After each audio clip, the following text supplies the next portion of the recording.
This is Charlie Parsons for Boxing Social. I'm here for the first time with Mr. Jamie Moore. I'd like to say that yesterday went better than expected, but I'm sure everyone watching this will end up seeing it on socials in a couple of weeks anyway. Jamie, I know you did a bit with Ali Drew on the podcast a couple of weeks ago, but first hand, me speaking to you myself in a sort of interviewing sense. How are you, mate? I'm alright, thanks mate, you? Yeah, all good, all good. Look, Chantelle, obviously in an undisputed fight, her sort of coming out party, a really, really good fight against Jessica McCaskill. Say she's got it against her, but I was speaking to Akeem yesterday and he sort of told me she relishes the challenge, she's a top 3 pound for pound, she just needs the opportunity to show it. I take it this for you guys is that opportunity to show it. Yeah mate, she's always had it in her, she just needed the opportunity, and Eddie, since he's signed her up, he's been good to his word. He's got her every opportunity what's been available to her, including this. You know, set up this tournament for Chantelle really to create an undisputed champion with her in mind. And it's not gone exactly as we planned because of the calorie situation, but nevertheless we're here, and it's probably, you know, in terms of physicality, a tougher fight than the calories fight. I think the calories fight would have been more of a technical fight, but yeah, I think the McCaskill fight is going to be physically more demanding, but nevertheless, I'm as confident that she'll beat her in the same way.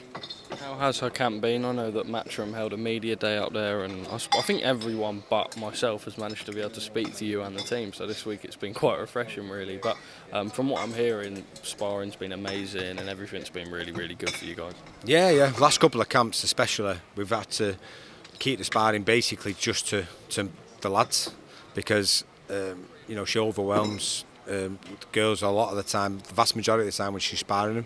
So the only way we can get the proper good quality work, what we need to get, is with the guys. So I mean, Akeem has been doing a lot of sparring with her, because we can keep it sort of in house, and we can do a lot of tech sparring where he can sort of replicate what Jessica might do, and we can sort of drill it, and it's not just sort of guesswork and anticipation. You can walk it through in more of a realistic sense, to make sure she can perform on the night. And listen, everyone says it, but this camp has been phenomenal for her. She's really come out the other end of it brimming with confidence, and you can see it actually in the last 2 or 3 fights. She's grown in confidence so much because she's always thought she could perform on the world stage. Now she's actually proving it to herself, and you know, I think you're going to see a career-defining performance this weekend.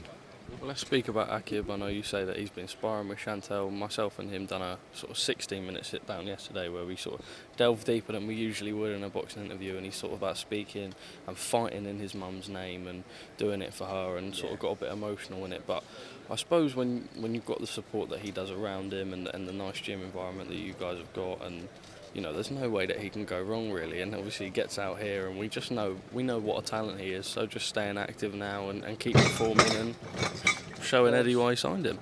Yeah, mate, listen, a situation like what he's been through is never easy, but with the team around him and the people around him, he's got good people around him, so he's had support, which is really important when you're going through a situation like that. But yeah, he's in a good place. He's one of the issues really with him. He's never really made weight properly, and I think it's affected some of his performances. He's still performed well, but he's never performed as well as, you know, something what I'd have seen in the gym. And he's really got it right this time. You know, he's had good expert advice off Kerry Kayes, and now Sam McKenzie, who's Jack Catterall's nutritionist. So he's working alongside them now, and by far this is the best he's done the weight, and I think you'll see a big difference in his performance because of it. Well, let me ask you mentioned there Jack Catterall. Ben Shalom did an interview with us at Boxing Social last night saying the fight is made and it won't be Manchester. Bob Arum spoke to me a couple of weeks ago and said Glasgow will be the most likely option. It goes to Scotland again, but don't think that's going to bother Jack now, to be honest, after last time. Just first things first, I imagine it's been a while since that fight, everything that's gone on. I know Josh has changed trainers, which we'll get into, but just first hand, how has sort of Jack dealt with that period? Because he definitely would have preferred it sooner, I imagine. Of course he would, yeah. And he got offered a fight in August, which he didn't take because he thought the fight was going to happen in November. And it's been pushed back, and now we know the reason, because he was looking for a new trainer. So, it's understandable from their point of view. Doesn't mean it's not been frustrating for Jack, but it is what it is, and we are where we are. So, he's always been in the gym. He's never out of the gym. He spars every week, and he was out of the ring 17 months before the first fight. So inactivity won't play a part because he doesn't get inactive in a sense. So I'm looking forward to it. I just want the fight to be announced now. Let's get a definite date nailed down. Scotland won't bother him in the slightest because of what happened last time. And also, we had so much support from the Scottish I've got a fans. few pals in Dundee who messaged me afterwards, and they were at that fight, and they still are big Josh Taylor fans, but they're like, you know what, we've got to give someone like Jack the credit he deserves for coming into an away environment like that and putting on the show that he did. Yeah, and I think the Scottish fans they know the boxing, and I think even though obviously he's in Scotland and the majority of them will be Taylor fans, I think you'll have a lot of neutrals there who are there just to enjoy the fight and will actually support Jack as well.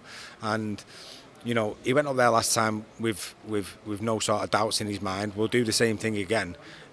And people were saying, "Oh, you're not worried about because of the judging what happened last time and stuff." But I think it'll be more of a level playing field this time because of what happened last time. So I've no issue at all going to Scotland, and got a lot of respect for Joe McAnally. I've known him for a long time. He's a great coach, and we look forward to them type of challenges. I don't know the reasons why Josh left Ben Davison, but that's none of my business. My business is let's get Jack Catterall ready to fight. As long as I can concentrate on that properly, don't think about outside issues and get Jack Catterall right, then we'll have no problems. Initially, lots of sort of talk after the fight was about Josh making the weight. He has decided to honour the rematch. Obviously, it's not for undisputed as Jack would have loved, but gets the rematch nonetheless. Were you surprised initially, like I say, that he didn't make the move to 147? I expected it because he had been making those noises beforehand. But I suppose the reason why we're all fighters in the first place is because of that competitive nature. And when you have a backlash after a fight like that, then, Josh Taylor's a proud man, and he wouldn't have liked that. And, he's obviously gone about it and said, I want to make sort of the adjustments and try and put it right and prove the critics wrong, so to speak. So you've got to respect him for that. He didn't have to do it. He could have moved up. He's gave world titles up. So it's not for undisputed this time, which is unfortunate for us. But it is what it is. It's the fight's bigger than it would have been than it was the first time. Because of what happened in the first fight. So it sets it all up nicely. Finally, from me, you did mention the Joe McNally front. Were you shocked to see a change of trainer? There were rumours online floating about, but nothing was confirmed. And then it was like a leaked photo, almost like paparazzi do, of them like crossing the road or something like that. It has now all been confirmed, but was that a shock to you? Nothing shocks me in boxing.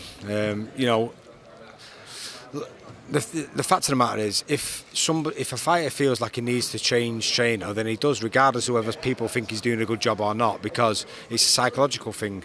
And if Josh wasn't happy, then you're never going to get, the old saying, a happy fighter is a dangerous fighter. If a fighter's not in a good place mentally, then you're never going to get a good performance out of him. So yeah, I think if him going to Joe McNally, he feels like it's going to improve his performance, then obviously he's going to make that decision. But from my point of view, I don't get myself involved in them issues, because as long as I can, the way I look at it, if I concentrate on Jack Catterall, what he's got to do, and we do our job properly, then we'll be okay. Just two more from me, away from your own stable. Tyson Fury did an interview last week, and a lot of people have had their sort of say and whatever, but I imagine you would have seen the reaction that he had when he was questioned and challenged on the Derek Chisora fight. I know that sort of alternatively, they did start the interview talking about KSI and Conor Benn, so probably not the best way to start an interview with the heavyweight champion, but what did you make of it all? Is this the one where he was trying to turn the phone off? Yeah. I thought it was funny. I thought it was hilarious, and listen. people can criticise all they want. There isn't that many options out there for Tyson Fury at the moment. Was everyone asking for the Chisora fight? No. But I've said this before. I don't begrudge Derek Chisora this opportunity because he's been a great servant to our sport. And if this is sort of there's your last big payday and go off into the sunset, then I think it's a good thing. But you can't have people talking about YouTube fighters and KSA and then start criticising boxing. Jesus Christ.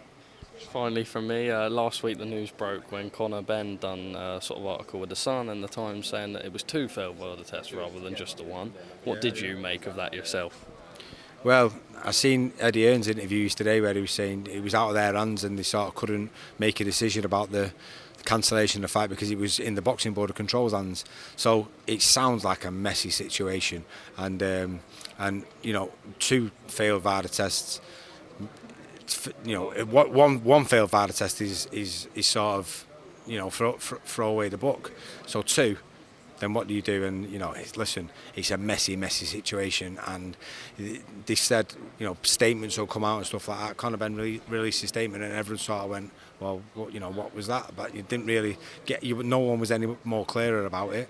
So, yeah, it's listen, anyone. Not just talking about Conor Benn. Anybody failing a test like VADA, which is so sort of accurate. Yeah.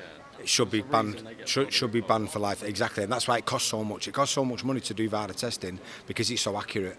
So anyone failing that type of test should be gone. Well, Jamie, top man, first of many for Boxing Social. I hope. Thank you very much for your time. Have you recovered from your PTSD from yesterday, or are you okay? Sort of getting there. I'm standing on this side now, keeping away from your team. He's definitely face first towards us this time now. And probably for the rest of his career because of what happened yesterday. But it's all fun and games, isn't it? It is all fun and games. It's always nice to be around you boys. Thank you very much for speaking to me at Boxing Social.